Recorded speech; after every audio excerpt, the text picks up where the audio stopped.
Promise on this video when I talk about building your team and finding a lawyer, I'm not going to get as fired up as I did about the workers' comp and general liability. Whew. I know. You're like, man, shut up. We got it. Okay, let's talk about lawyers. Again, just like I was talking about setting up your company, I'm not a lawyer. That's why I hire one. Okay. Now, when it comes to looking for your lawyer, again, guys, when it comes to this like building out your team, I have no problem that you want to use a buddy. I just know in the past that times I've used a buddy, sometimes it's been good, sometimes it's been bad.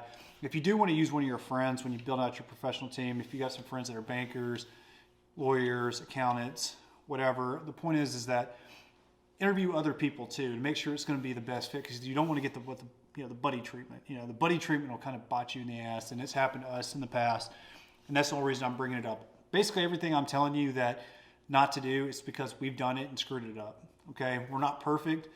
Again, this whole point of this video series is to keep you from making the same mistakes that we did, because these videos did not exist whenever we started our company. So you do need to find a lawyer.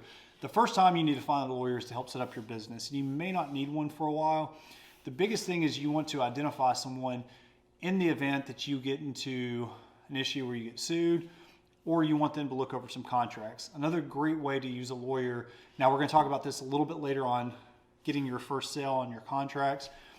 Guys, if you build a relationship with a lawyer and a guy you feel comfortable, guy or girl that you feel comfortable with, that's a really good lawyer, you can have them write contracts for you. And contracts for whether you're doing residential, whether you're doing commercial, whether you're doing government, or you're trying to do some negotiated work, you can always shoot this stuff to a lawyer and they can look over it for you. Now, obviously, there's going to come a fee for that. And, part of, again, what we're trying to do with making your overhead low when you start this business is trying to avoid unnecessary fees. And you don't want to pay somebody a retainer unless you just land this big client all of a sudden and there's these really big contracts.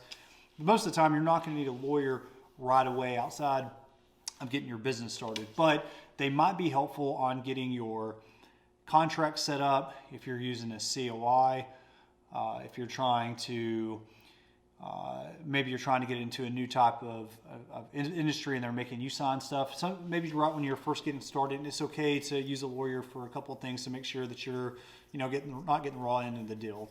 So when you're building out your team, it's important to go ahead and find a lawyer that you like, someone that's going to understand construction law, that can help you in the event that you get into an issue or you want to get some paperwork done, stuff like that. And a lot of times your paralegals are going to be able to help you with this kind of stuff.